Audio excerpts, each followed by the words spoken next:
నమస్కారం.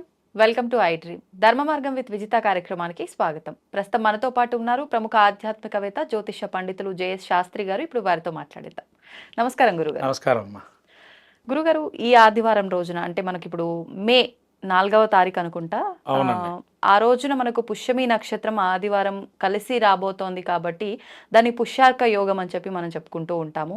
మరి ప్రత్యేకించి ఇక్కడే అర్థమైపోతుంది మనకు పుష్యమి నక్షత్రము ఆదివారం అనగానే ఆ నక్షత్రానికి సంబంధించిన వాళ్ళు ఏదైనా విధానాన్ని ఆచరించాల్సి ఉంటుందేమో అనే ఒక విషయం అర్థమవుతోంది. మరి నిజంగా అది వాస్తవమా?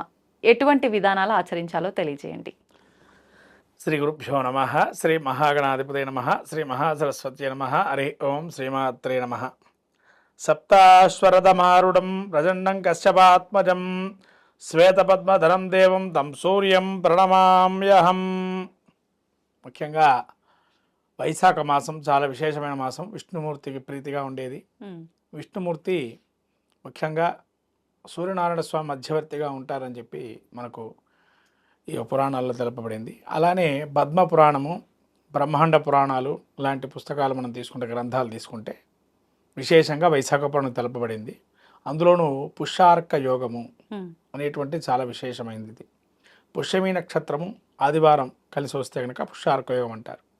ఈ పుష్యార్క యోగంలో ప్రధానంగా మనం సూర్యుడికి సంబంధించిన ఆరాధనలు కానీ, గణపతి సంబంధించిన ఆరాధనలు కానీ చాలా విశేషంగా చేయొచ్చు. ఎవరెవరికి ఏ విధానంగా చేయాలి ఏంటి అనేది అంటే, ఇక్కడ ఎవరికైనా ఏదైనా పని మొదలు పెడితే అవరోధాలుగా ఉన్నా అటువంటి వారికి ఈ యోగం చాలా ఉపయోగపడుతుంది. అట్లా అనారోగ్యంగా ఉండేటువంటి వారికి ఆరోగ్యవంతులు కావడానికి ఈ యోగం ఉపయోగపడుతుంది. అలానే ఏదైనా కార్యం, జటిలమైన కార్యం అంటే మనకు ఏదైనా కోర్టు వివాదాలు పరిష్కారం కావడానికి ఈరోజు చాలా యోగం అయినటువంటి రోజుగా చెప్పబడింది. ఎక్కువ రోజులుగా అనుకున్న పని అవ్వకుండా వాయిదాలు పడుతూ ఉండేవి, అంటే శత్రుక్షయం కావటం లాంటివన్నీ కూడా చాలా విశేషమైన రోజుగా చెప్పబడింది. అంటే ఎందుకు అంటే పుష్యమి నక్షత్రానికి అధిపతి బృహస్పతి. మీకు వేదమంత్రంలో తీసుకుంటే బృహస్పతి ప్రథమంజాయమాన అని మనకు వస్తుంది వేదమంత్రంలో. అంటే బృహస్పతి అధిపతిగా ఉన్నాడు పుష్యమి నక్షత్రానికి. అట్లానే ఈ యొక్క ఆదివారం రోజు సూర్యనారాయణ స్వామికి అందరూ కూడా ఆరాధన చేసుకుంటూ ఉంటారు. ఈ సూర్యనారాయణ స్వామికి ప్రత్యేకంగా హృదయ, అందులో మళ్ళీ సౌమ్య, భద్ర, విజయ, జయ, జయంత అలాంటి ఈ యొక్క సప్తమి నక్షత్రం కానీ, రోహిణి నక్షత్రం కానీ, కృత్తికా నక్షత్రం కానీ, పుష్యమి నక్షత్రం కానీ, ఉత్తరా నక్షత్రం కానీ, హస్త నక్షత్రం కానీ కొన్ని నక్షత్రాలు ఉన్నాయి. ఇంకా ఈ నక్షత్రాదులు గనక సప్తమి కానీ, ద్వాదశి రోజు కానీ, అలానే ఆదివారాలు కలుసున్నా కానీ చాలా విశేషంగా యోగప్రదంగా ఉంటాయని మనకు చెప్పబడింది పురాణాల్లో. కాబట్టి ఈ యోగాన్ని మనం ఎలా ఉపయోగించుకోవాలంటే ముఖ్యంగా గణపతి ఆరాధనతో మొదలు పెట్టుకుందామమ్మా. గణపతిలో ప్రధానంగా ఏంటంటే జిల్లేడు ఆకుతో తయారు చేసేటువంటివి కానీ, జిల్లేడు కొమ్మ ఉంటుంది కదా, గణపతి ఆకారంలో తయారవుతుంది. అది అమావాస్య రోజు తీయాలని కొన్ని నానుడిగా ఉంది మనకి. అంటే ఆదివారం రోజు అమావాస్య వచ్చినప్పుడు దాన్ని తీస్తారు. దాన్ని మంత్రతంత్ర ప్రయోగాలకి వాడుకుంటారు. ఇప్పుడు మరి ఈ యొక్క రోజు మనం ఏం చేయాలండి అంటే, జిల్లేడు మనకు బయట కనబడుతున్న ఇప్పుడు గణపతులు దొరుకుతాయి, జిల్లేడు కాయతో తయారు చేసేటువంటి.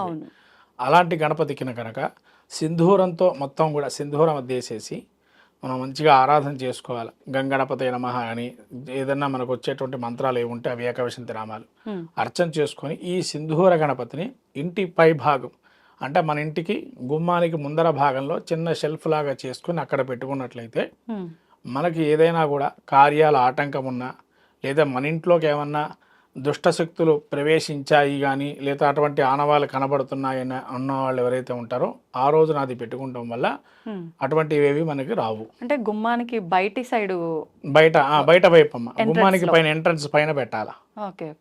చిన్న షెల్ఫ్ మాదిరి చిన్న ఇంకెప్పటికీ అలానే పెట్టుకోవాలి ఎప్పటికీ. దాన్ని కూడా మనం పూజ చేసుకోవచ్చు. ధూపము అన్ని కూడా దానికి పెట్టి పూజ చేసుకోవచ్చు. అలానే మళ్ళీ ఈ పూజ అంతా ఏ సమయంలో చేయాలి గణపతికి? ఇది ఆ రోజున సాయంకాలం చేసుకుంటే మామూలుగా మంచిది. కానీ ఏంటంటే మనకు పుష్యమి నక్షత్రం కొన్ని పంచాంగాదుల్లో 5 వరకే ఉంటుంది, 5 సాయంకాలం.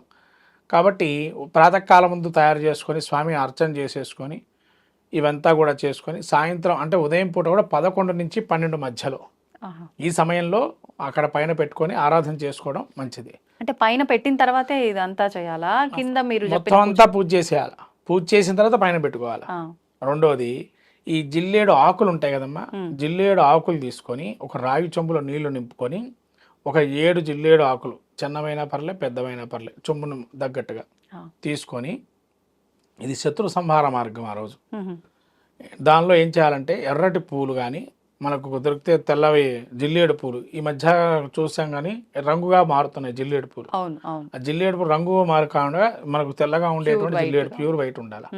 తర్వాత నువ్వులు ఒక 4 గింజలు 5 గింజలు తెల్ల నువ్వులు అందులో వేసేసి ఈ ఎర్ర పూలు ఏమైనా పెట్టేసి, ఎర్రపూలు మందారం కానీ రోజులు కానీ ఏవైనా ఎర్రవి కానీ జిల్లేడు పూలు కానీ పెట్టి మీ మనస్సులో శత్రువుగా భావనగా ఎవరైనా ఉన్నారా, లేదా మీకు ఎవరు తెలియదు, ఏమంటే మాకేం తెలియదండి, అయినా మాకు కొద్దిగా అవరోధాలు ఉంటున్నాయి ప్రతి విషయంలోనూ కానీ, లేదైనా మాకు కోర్టు విషయం కూడా తగాదాలు తగ్గట్లేదు అన్నప్పుడు దీనిలో అట్లాంటి కోర్టు వివాదాలు ఉన్నప్పుడు మాత్రం 2 మిరపకాయలు యాడ్ చేసుకోవాలి.